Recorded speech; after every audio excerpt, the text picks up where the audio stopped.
All right, everybody.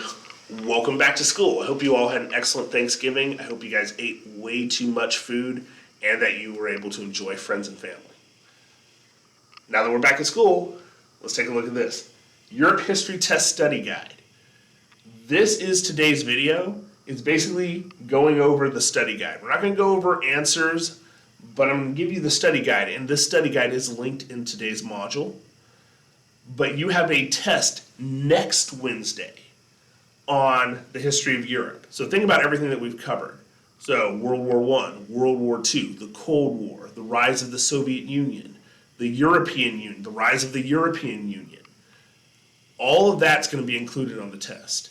And if you actually look at today's module, I've linked all the PowerPoint notes that you've seen in the videos. I've linked all of those in a PDF format. And so you have access to all of those PowerPoints in one module. So you don't need to go looking up and down trying to find which PowerPoint goes with which module. Say that 3 times fast. All right? So that's what we're going to cover. One note that I need to make, which is this. Okay, Cold War. The Cold War, we kind of end it with the rise of the Berlin Wall, the fall of the Berlin Wall. If Mr. McGee could actually talk today. The fall of the Berlin Wall. Forgot to add this part, which is, okay, well, the Cold War, how does it end? The U.S. wins. All right, that's the short part. What do I mean by that? The Soviet Union is going to collapse under its own weight. Right? It doesn't have, basically, two things to focus on with the Soviet Union is they were in a race, technology-wise, to build bigger and better, more powerful weapons with the United States, but they could not keep up. Because it's one thing when you're forcing people to build weapons, it's another thing when you have people doing it of their own free will. And the U.S. was able to outpace the Soviet Union in building technology. Also, you saw people, as they were getting support from the United States, support from the United Kingdom, support from a lot of the Western European countries, and especially the United States, you saw people in Eastern Europe beginning to stand up to the Soviet Union, beginning to revolt against the Soviet Union. And slowly but surely, the Soviet Union's power, between the fact that they were going bankrupt, trying to keep up with the U.S., you saw that their power was starting to splinter, their power was starting to weaken. And more people in different countries, whether it's Estonia, Poland, Czechoslovakia, you saw people begin to stand up more and more to the Soviet Union. And the death knell, a knell is when a bell rings, the death knell for the Soviet Union was the collapse of the Berlin Wall. Because the collapse of the Berlin Wall was 1990. Once the Berlin Wall falls, and the Soviet Union is not even able to hold that, by 1991, so 1990, Berlin Wall comes down. By 1991, the Soviet Union had collapsed.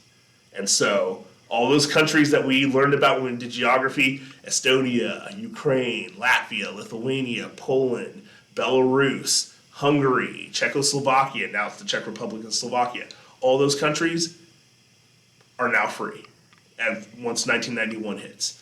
We were in 7th grade and we talked about Central Asia, if you've ever looked at a map, you see all the stands, Kazakhstan, Kyrgyzstan, Uzbekistan, all Central Asia also becomes free. So all those countries that you may have heard about in Asia, the countries that we've covered in Europe, once the Soviet Union collapses, all those countries become free again.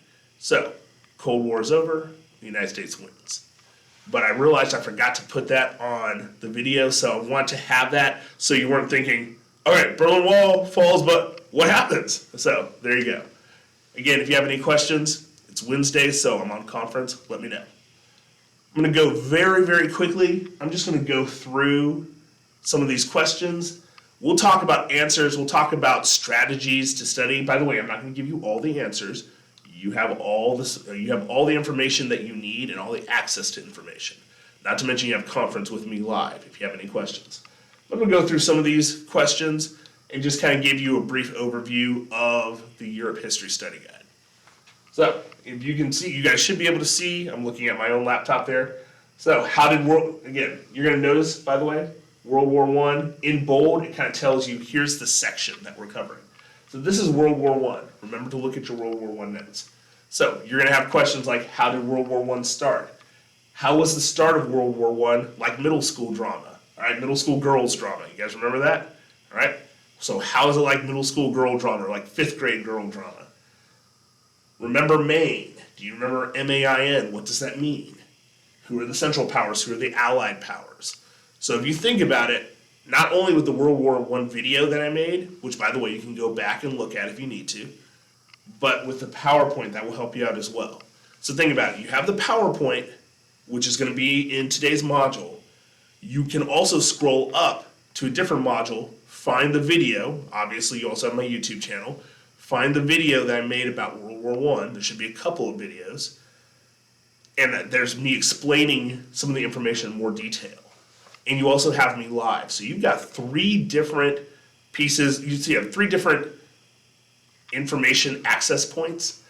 So there's got to be an easier way to say that. So you have 3 different information access points to help you out if you have any questions, okay? But you got to make sure you study. Use them, all right? These are questions you should be able to answer. These will help you out if you can answer them. So who are the Central Powers? Who are the Allied Powers? What is attrition? What is the War of Attrition? Based on location, what was the difficulty for the Central Powers at the start of World War I?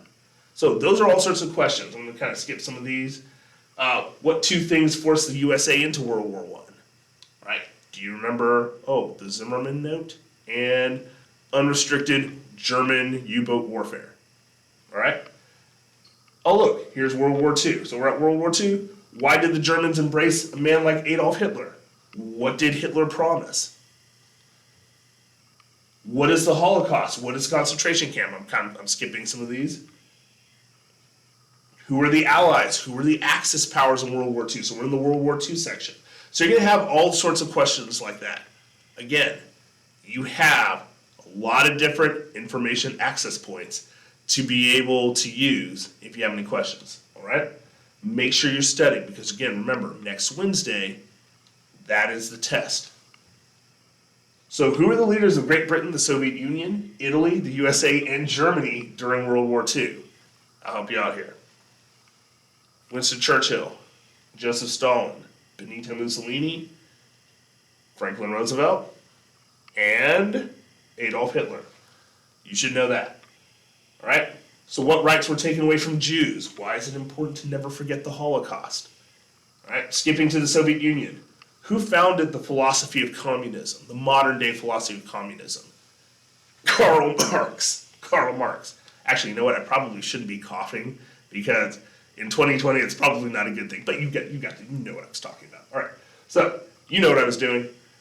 Who is Vladimir Lenin? What happened in the Bolshevik Revolution? Again, things that you should know. EU, look at the history of the European Union. That's the easiest way to do it because if you look at the European Union notes, it tells you everything that's going to be on the European Union. And I already told you in the European Union video, make sure that you know ECSC. What does that stand for?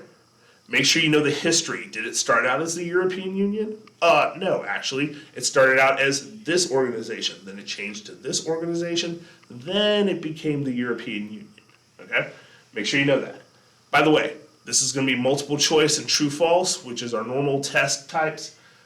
There will be bonus questions. So if you know, by the way, that if you have, let's see, 5 bonus questions, you don't have to do any of the bonus questions. But you know that if you do all 5, they can only help you. So if you do all 5 and you miss all 5, it doesn't hurt your grade. It does not hurt your grade at all. But if you get a couple right, they can replace a question that you missed on the test. Cold War, this will scroll up, not really sure. Cold War, look at your Cold War notes. What is the Cold War? How did the Cold War affect Germany? Be detailed. All right? That's your study guide. You know what's going to be on the test. Again, all of the PowerPoints are going to be linked as a PDF in today's module. So hopefully some of you guys are not good at actually reading through the module. You skip over the written instructions and just go to the video. Go back and make sure you actually look at the written instructions, okay? You know that you got me live. And some of you guys, even if you can't get live with me on a conference, email me, okay? Also, you know that you've got the videos, you've got my YouTube channel, so you can go back to any of the videos that will answer any questions in detail, and you know that my videos, I'm going through the PowerPoint and teaching you at the same time, okay? So, all of those are available.